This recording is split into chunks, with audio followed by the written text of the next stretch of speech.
welcome to the About Us series, where we are talking about various issues and topics plaguing the church, and we are just going to talk about them openly and what we believe about them as Stithton Baptist Church. Today's topic is, how do I pray? Do you just feel like you're doing it wrong sometimes?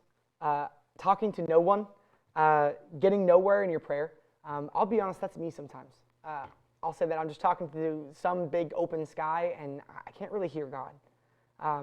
Let's disable the lie and say we all feel that at sometimes, that our prayer life is suffering. Martin Luther had this idea, and he's an incredible Christian. He called it the dark night of the soul, where we couldn't really feel God's presence for a time or a season. And its purpose is to draw us closer to God and realize our dependency on Him, right? Man, be honest with God. I'm not feeling your presence right now. I feel like I'm in a really dry season where I don't get to know you, Jesus. That's okay to admit. God can handle that fear. So is there no way to improve my prayer life if we're experiencing this? No, I actually think that there's ways that we can improve together. We can seek and find a life of prayer more fulfilling by looking to the Scriptures, right? Jesus realizes your distance from Him by sin and never shames us for it, but shows us how to do it in the Lord's Prayer. So Jesus gives us an example of what is supposed to be done in the Lord's Prayer. So if you read that, that's a great example of a general prayer that you get to put in your individual context and the things that are going on in your life into that prayer.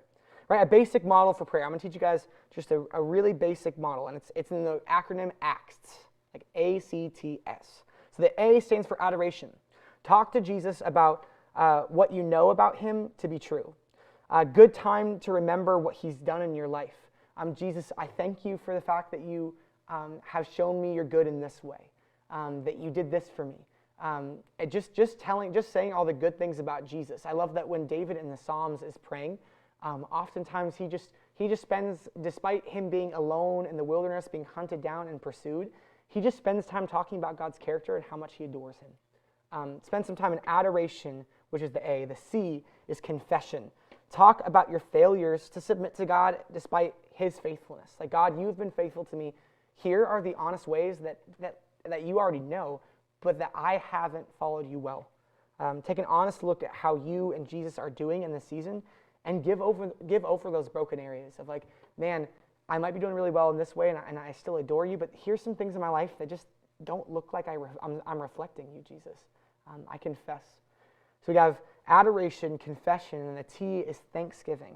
Thank God for His continued faithfulness through your unfaithfulness. Thank Him for blessing and favor He has shown you that you will see soon, too. Not even the ones that you've already experienced. That God has blessings in going throughout the rest of your life that you're just going to walk into because He's really good. Acknowledge the blessings that you get right then, like air in your lungs.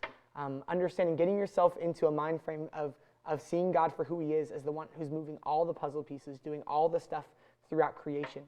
Give Him the praise and thanks that He deserves. And the last one, supplication. Give God your hardship. David sure says some pretty crazy stuff about what he's going through to God, and it doesn't scare him. In fact, God puts it in Scripture for a reason. We can bring the hard stuff in our lives to God and actually get to see God move through them.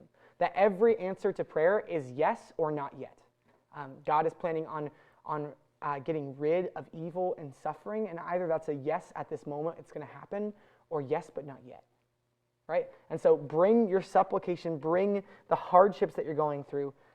Don't only bring this part, because that turns into making Jesus like a cosmic vending machine. I put this in here, He moves, and then I receive what's to come. Make sure all of those acts, the adoration, confession, thanksgiving, and supplication, are present in your prayer. We can learn from the prayers that Jesus does. What I love is that they're not all these long, lofty prayers. Heal me, save me, refine me, are just as good or better in the proper context. God, I don't have much to say right now. I feel really weak. Will you move in this broken situation? Will you expose the darkness that's right here and shed light on it? That's a wonderful prayer. And it doesn't have to be anything long or lofty. Prayers are always directed at a specific God. Man, like, this isn't a prayer for just the general force that's out there moving, but to a specific God who actually wants to move in our circumstances and answer these prayers for us. Jesus needed prayer. How much more do you? Man, Jesus spent time with just him and the Father in the wilderness.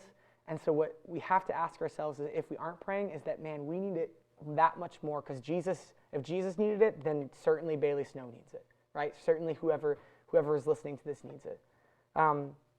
Prayers don't have to be original. I love praying through the Psalms. One of my favorite Psalms to pray through is Psalm 23. Lord, you are my shepherd. I shall not want.